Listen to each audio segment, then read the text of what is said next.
Best moral stories. Chintapalli అనే గ్రామంలో ఓ ముసలమ్మకు దాదాపు 70 ఏళ్లుంటాయి. ఆమె ఒక సామాన్యమైన గ్రామీణ స్త్రీ. కాని ఆమె తెలివి, ఆలోచన శక్తి గురించి ఊరంతా మాట్లాడుకుంటుంది. ఓ సాయంత్రం చెట్టు కింద కూర్చున్న గ్రామస్తులు ముసలమ్మను చూసి సంభాషణ మొదలుపెట్టారు. రామయ్య ఒక రైతు. అతను తన గొంతు సవరించుకుంటూ మాట్లాడటం మొదలుపెట్టాడు. అవ్వా, నువ్వీ ఊర్లో ఎన్నో సమస్యలు తీర్చావు. ఈసారి మా గ్రామంలో ఒక కొత్త సమస్య వచ్చింది. దానికి నీ తెలివి కావాలి. ఏంట్రా రామయ్య, మళ్ళీ ఏ సమస్య? నీ పొలంలో గేదెలు గొడవ పెట్టుకున్నాయా, లేక ఊరి సర్పంచేదో కొత్త గొడవ మొదలెట్టాడా? అందరూ నవ్వారు. ముసలమ్మ మాటల్లో ఒక తమాషా ఉంటుంది, కాని ఆమె కళ్లల్లో ఒక తీక్షణమైన ఆలోచన కనిపిస్తుంది. అది కాదు ముసలమ్మ, ఈసారి సమస్య కొంచెం పెద్దది. ఊరి చివర్నున్న బావి విషయంలో గొడవ జరుగుతోంది. ఆ బావి నీళ్లు ఎవరు వాడుకోవాలి, ఎవరు వాడకూడదు అని 2 వర్గాలు తగాదా పడుతున్నాయి. ఒకవైపు ఊరి పెద్దలు అంటున్నారు, బావి నీళ్లు కేవలం పొలాలకు మాత్రమే అని. అవునా? ఇది చిన్న సమస్య కాదు. బావి నీళ్లు అందరికీ సమానంగా అందాలి. కాని ఈ గొడవ ఎందుకొచ్చింది? అదే సమస్య. ఒక వర్గం వాళ్లు బావిని తాము నిర్వహిస్తామని, తమ పొలాలకు మాత్రమే నీళ్లు వాడుకుంటామని అంటున్నారు. మిగిలిన వాళ్లు ఆ నీళ్లు వాడకూడదని చెప్తున్నారు. ముసలమ్మ కళ్ళు మూసుకొని కొంచెం ఆలోచించింది. ఆమె ముఖంలో ఒక చిరునవ్వు కనిపించింది. సరే, ఈ గొడవ తీర్చడానికి ఒక ఆలోచన చెప్తాను. కాని మీరంతా ఒక పని చెయ్యాలి. రేపుదయం బావి దగ్గర అందర్నీ కలవమని చెప్పండి. నేనొస్తాను. సరే అవ్వా, అలాగే చేస్తాం అని లక్ష్మి అంటుంది. ఆ మరుసటి రోజు అందరూ ఆ బావి దగ్గర సమావేశమవుతారు. వారంతా 2 వర్గాలుగా నిలబడి ఉంటారు. ఏంటి, ఈ బావి నీళ్ల కోసం గొడవ పడుతున్నారా? ఈ బావెవరిది? ముసలమ్మా, ఈ బావి మా తాతల కాలంలో మా కుటుంబం కట్టించింది. అందుకే ఈ నీళ్లపై మాకే హక్కుంది. అది సరే, కాని ఈ బావి నీళ్లు ఊరందరికీ అందాలి. ఇది ఊరి సొత్తు కాదా? మేం కట్టించిన బావిని అలా ఎలా అప్పనంగా ఊరికిచ్చేస్తాము? అదేంటి రాజయ్య గారు, మన ఊరికున్నది ఇదొక్కటే బావి. దీనిమీదే కదా అంతా ఆధారపడి ఉన్నారు అని రామయ్య అంటాడు. 2 వర్గాలు ఒకరినొకరు ఆరోపించుకుంటూ గొడవ పడసాగాయి. ముసలమ్మ చెయ్యెత్తి అందర్నీ ఆపమని సైగ చేసింది. సరే, నేనొక ఆలోచన చెప్తాను, వింటారా? ఏంటవ్వా అది? నీ మాట మేమెప్పుడూ కాదనిలేదుగా, చెప్పు. ఈ బావి నీళ్లను 1 వారం పాటు ఎవ్వరూ వాడకండి. అదేంటవ్వా, వాడకపోతే ఎలా? ఈ వారంలో ఈ బావి ఎంత నీరిస్తుందో చూద్దాం. ఒకవేళ ఈ నీళ్లు ఊరంతా సరిపోతాయని తేల్తే అందరూ వాడుకోవచ్చు. లేకపోతే రాజయ్య వాళ్ళు వాడుకోవచ్చు. అందరూ ఆశ్చర్యంగా ముసలమ్మ వైపు చూశారు. ఇదేం పరిష్కారం? నువ్వు నీ హక్కు గురించి మాట్లాడుతున్నావు కదా, నీ హక్కు నీకుంటుంది. కాని ఈ బావి నీళ్లు అందరికీ సరిపోతాయో లేదో చూద్దాం. ఒకవేళ సరిపోకపోతే నీ నీళ్లని నువ్వు వాడుకో. కాని సరిపోతే ఊరంతా భాగం పంచుకోవాలి. అవ్వ ఏం చెప్పినా అంతా మన మంచి కోసమే కదా. సరే, అలానే చేద్దాం అని రామయ్య అంటాడు. రాజయ్య ఒప్పుకున్నాడు. ఎందుకంటే ఆ బావి నీళ్లు అందరికీ సరిపోవని అతని నమ్మకం. అందరూ 1 వారం గడవడానికి ఒప్పుకున్నారు. ఏమయ్యా, ఆ అవ్వ చెప్పినట్టు నీరు మనందరికీ దక్కుతుందంటావా? ఏమో, చెప్పలేము. ఒకవేళ ఆ రాజయ్యకే బావి వెళ్ళిపోతే మన పరిస్థితేంటి? ఆ అవ్వ ఒక మాట చెప్పిందంటే దాని వెనక ఏదో ఒక కారణం ఉండే ఉంటుందండి. కాబట్టి మనం కూడా 1 వారం వేచి చూద్దాం. సరే, అలానే చేద్దాం. అలా వారం గడుస్తుంది. బావిలో నీళ్లెంతున్నాయో తనిఖీ చేయడానికి గ్రామస్తులంతా మళ్లీ బావి దగ్గర చేరారు. ముసలమ్మ కూర్చుని ఒక బిందెతో నీళ్లు తీస్తూ ఉంది. చూసారా, ఈ బావిలో నీళ్లింకా ఉన్నాయి. ఈ వారం రోజులు నేనీ నీళ్లను ఊరి పిల్లలకు, గేదెలకు, చెట్లకు పోశాను. ఇంకా నీళ్లు తగ్గలేదు. అదెలా సాధ్యం? ఎందుకు సాధ్యం కాదు? ఈ బావిలో నీరు తీసిన కొద్దీ ఊరుతూనే ఉంటుంది. లేదు, ఇది మా బావి, మాకు మాత్రమే సొంతం. రాజయ్య, నువ్వలా అంటే ఎలా చెప్పు? నీ అవసరానికి సరిపడా నీరు ఊరుతూనే ఉంది కదా. అలానే ఊరివారికి కూడా నీరు కావాలి కదా. లేదు, ఇది మా తాతలు కట్టించింది, మాకు మాత్రమే సొంతం. గ్రామస్తులందరూ నిశ్శబ్దంగా చూస్తూ ఉన్నారు. ముసలమ్మ బిందెను మళ్లీ బావిలో వేసి నీళ్లు తీసింది. ఆ నీళ్లని పక్కనే ఉన్న చెట్టు మొదట్లో పోసింది. రాజయ్య, నీ తాతయ్య ఈ బావిని ఎందుకు కట్టించాడో తెలుసా? రాజయ్య కాసేపు నిశ్శబ్దంగా ఉండి, మా కుటుంబం పొలాలకు నీరు అవసరమైంది, అందుకే కట్టించాడు. నువ్వే చెప్పావు, మీ తాత తాగడానికి, సాగు చేసుకోవడానికి కట్టించాడు అని. కాని ఆ సమయంలో ఊర్లో ఇంకో బావి లేదు. అప్పట్లో మీ తాతయ్య ఈ నీటిని తమ పొలానికి మాత్రమే వాడుకోలేదు. ఆయన కడుపు నిండని పేదలకు కూడా నీళ్ళిచ్చాడు. అవ్వా, నిజమే ఈ మాట. మా నాయనమ్మ కూడా చెప్తూ ఉండేది. రాజయ్య గారి తాతయ్య గొప్పవారు. ఎవరైనా వచ్చి నీళ్లు కావాలి అని అడిగితే ఒక్క మాట కూడా లేదు అనకుండా ఇచ్చేవారట. అవును, అలాంటి మాటలు మా ఇంట్లో పెద్దలు కూడా చెప్పేవాళ్ళు. కాని ఇప్పుడైతే పరిస్థితి వేరు. పరిస్థితులు మారినంత మాత్రాన మనసు మారిపోవాలా రాజయ్యా? మీరే చెప్పండి, ఈ రోజుల్లో ఏది ఉచితంగా వస్తుందసలు? మీ తాతయ్యకు నువ్విచ్చేది నువ్వు నమ్ముకున్న సంపద బావి కాదు. బావి నుంచి నీళ్లు తీసుకొని ఊరంతా మెచ్చేలా ఉండడం. నువ్వొక్కడివి కాదు, ఈ ఊర్లో చాలామంది ఉన్నారు కదా. అవ్వా, మీ మాటలు వినగానే నాకు విషయం గుర్తొస్తోంది. మనం అందరం కలిసి పనిచేస్తే బావి బాగుండేది. కాని మనం విడిపోయి నాది నీది అని మాటలతో కొట్టుకుంటుంటే ఆ నీళ్లు కాస్త తగ్గిపోతాయి. అవ్వా, నువ్వే చెప్పిప్పుడు, ఇప్పుడు ఏం చేయమంటావు? ఈ బావి మీద మనమందరం సమితి ఏర్పాటు చేద్దాం. ఈ నీటిని ఎలా వాడుకోవాలి, ఎప్పుడు ఎవరికి అవసరమైతే ఆ నీటిని ఎలా పంచుకోవాలి అన్నదానిపై ఒక నిర్ణయం తీసుకుందాం. సరే అవ్వా, నువ్వు చెప్పినట్టు చేస్తాను. ఇప్పుడు నువ్వు చెప్తూ ఉంటే నాకంతా అర్థమవుతోంది. నేను తాతయ్య పేరు చెప్పుకుంటూ గర్వంగా ఉండిపోయాను. కాని ఆయనలాగా మంచి పనులు చేయలేకపోయాను. ఎంత తెలివవ్వా నీది! గొడవ తీర్చడము, మనసు చల్లబెట్టడము రెండూ నీ చేతిలోనే ఉన్నాయి. తెలివంటే చదువు కాదే, మనం వినడం, అర్థం చేసుకోవడం, ఓపికతో ఉండటం అవసరం. ఈ బావి నీళ్లలాగే మనం కూడా మన బాధల్ని పంచుకుంటే మన గ్రామం పేరు చిరస్థాయిగా నిలిచిపోతుంది.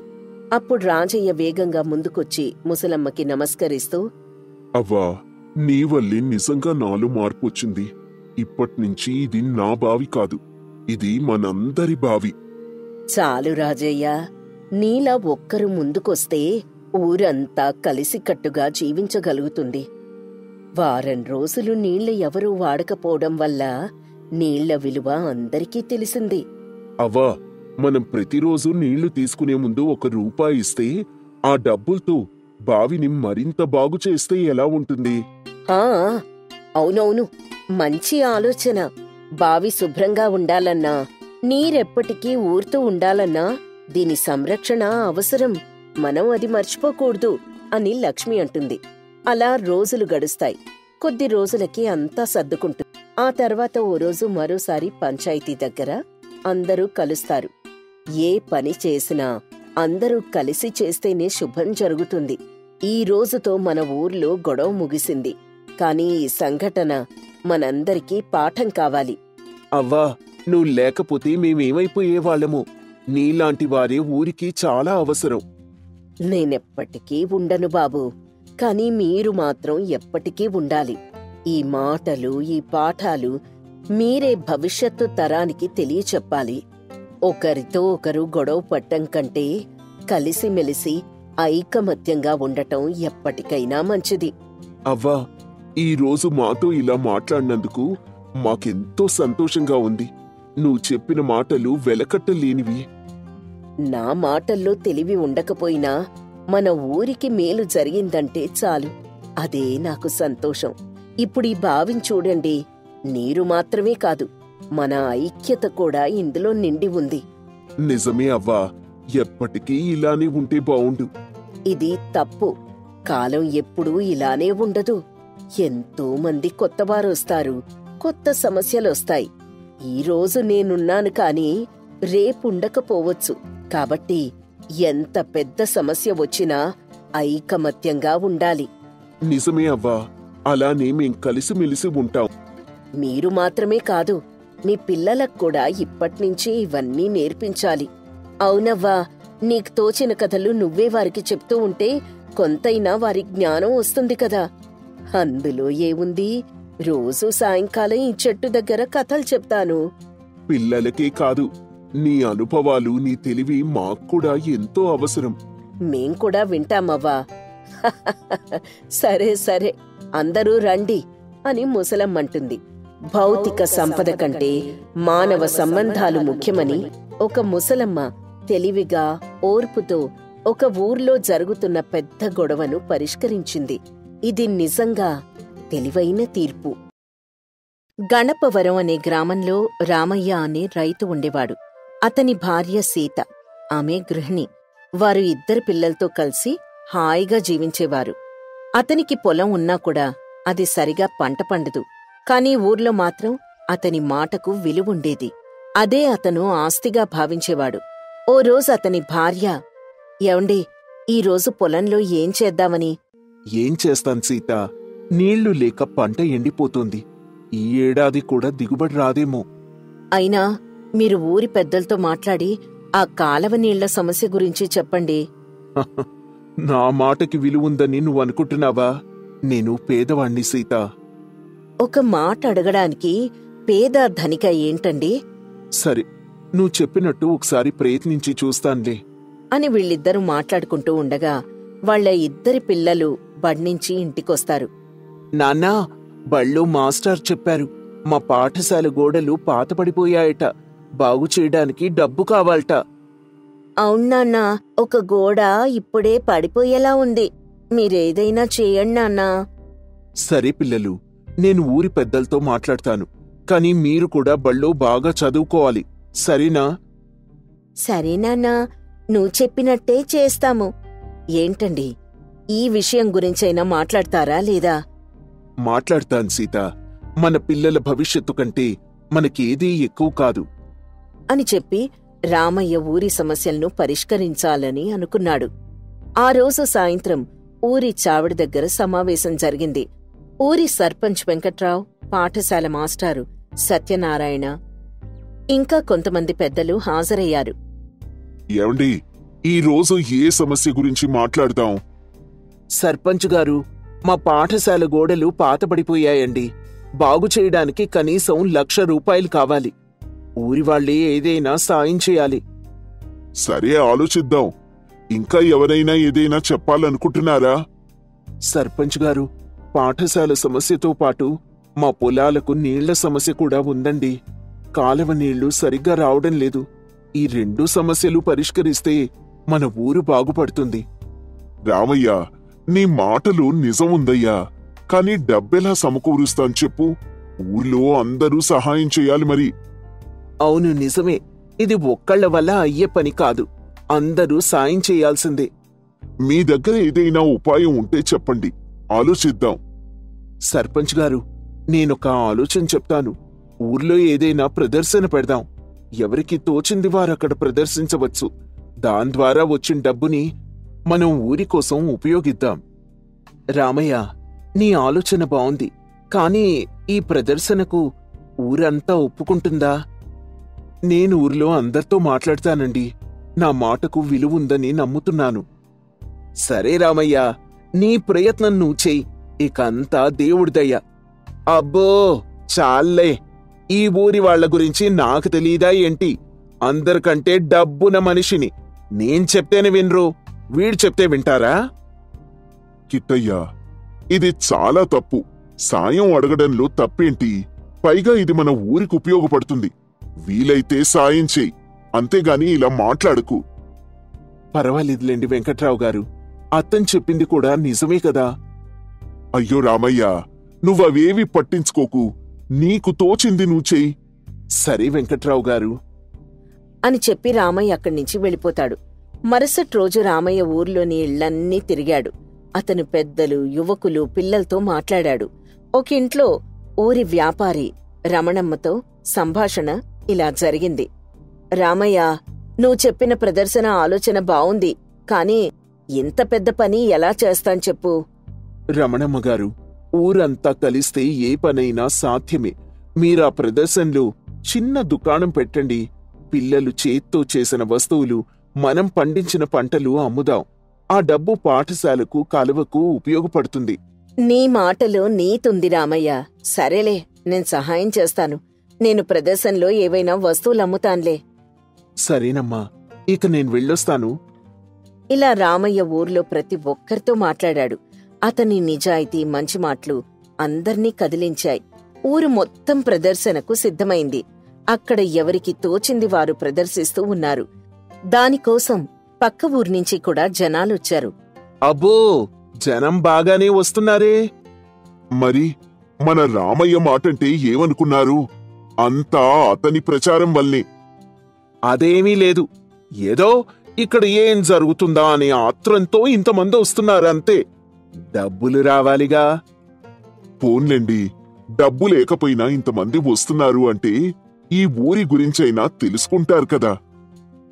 మీరు మీ పిచ్చితనం, ఈ డబ్బుతో ఊరిని బాగు చేసేద్దామనే అని అతని ఎగతాళి చేస్తూనే ఊరి జనం మాత్రం చాలా ఉత్సాహంగా ఆ ప్రదర్శనలో పాల్గొంటారు. అమ్మా, మన దుకాణానికి చాలా మంది వస్తున్నారు. ఈ గుండిగలన్నీ అమ్ముడుపోతాయి. అవును సురేష్, మీ నాన్న చెప్పినట్టు ఊరంతా కలిసి పనిచేస్తోంది. ఇది చూస్తే మనసుకి చాలా సంతోషంగా ఉంది. అవునమ్మా, నాన్న ఉపాయం ఫలిస్తే అదే చాలు. అవుతుందిలేవే, మన ప్రయత్నం మనం చేద్దాం అని మాట్లాడుకుంటూ ఉండగా అక్కడికి రమణమ్మ, సత్యనారాయణ వస్తారు. సీత, మీ దుకాణం బావుంది. ఈ చిలకడ దుంపలెంత? 1 కిలో 10 రూపాయలు రమణమ్మగారు. నాకొక 5 కిలోలివ్వు. అలాగే రమణమ్మగారు, తీసుకోండి. రామయ్య ఆలోచన వల్ల ఈ రోజు ఊరు ఒక్కటైంది. నువ్వు నీ పిల్లలు కూడా బాగా కష్టపడ్డారు సీత. ఏం చేసినా అంతా ఊరికోసమే కదండి. మన పంట పొలాలు, మన పిల్లల భవిష్యత్తు బావుంటే అదే చాలు. అది కూడా నిజమే అని అందరూ ఆ ప్రదర్శనను విజయవంతం చేస్తారు. సాయంత్రానికి అక్కడ ప్రదర్శించిన దుకాణాల్నించి ఓ 50,000 రూపాయలొస్తాయి. దీంతో పంచాయతీలో ప్రదర్శన చాలా విజయవంతంగా జరిగింది.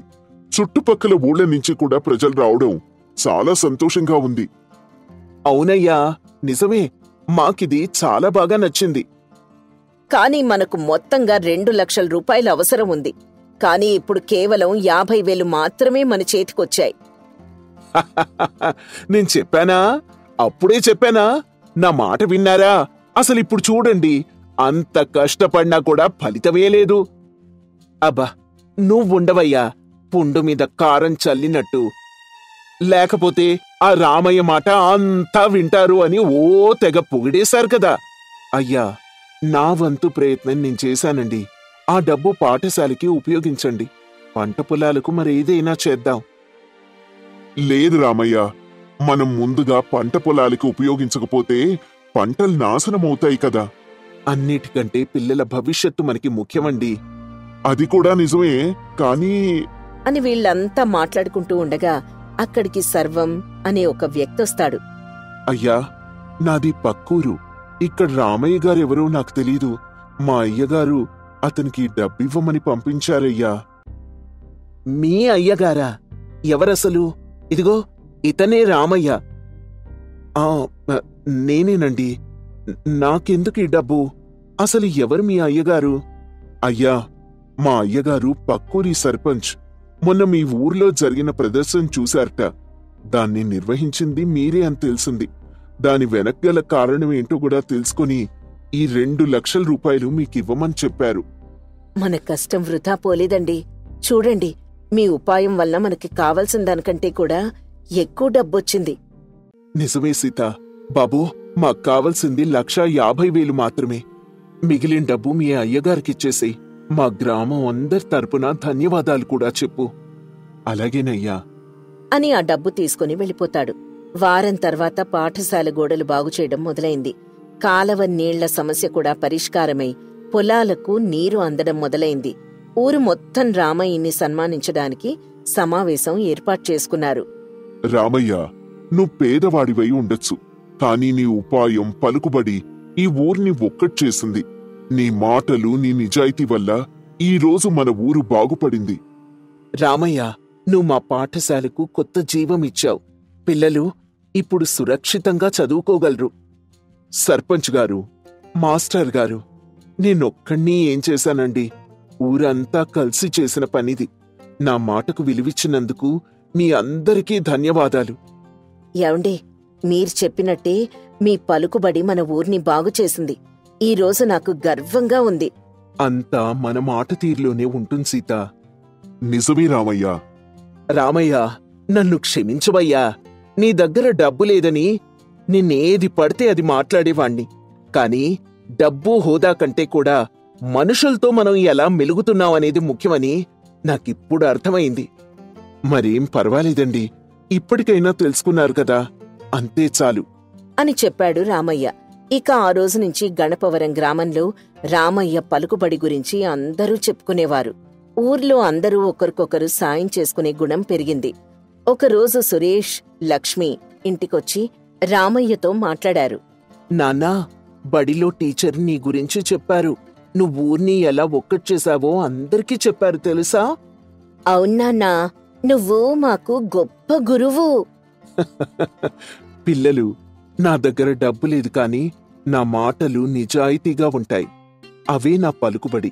మీరు కూడా ఎప్పుడూ నిజం మాట్లాడండి. అదే మిమ్మల్ని గొప్పవాళ్లుగా తయారు చేస్తుంది. సరే నాన్నా. సరే నాన్నా. చూసారా, నేను పేదవాణ్ణి, నా మాట ఎవరు వింటారు అన్నారు. ఇప్పుడు చూడండి, మీ ఉపాయం, మీ మాట తీరు మనకెంత గౌరవాన్ని తెచ్చిపెట్టాయో. నిజమే లక్ష్మి. ఇక మీదట మన పంటలు కూడా బాగానే పండుతాయి. కాబట్టి డబ్బు గురించి మనం కూడా ఆలోచించాల్సిన పనిలేదు.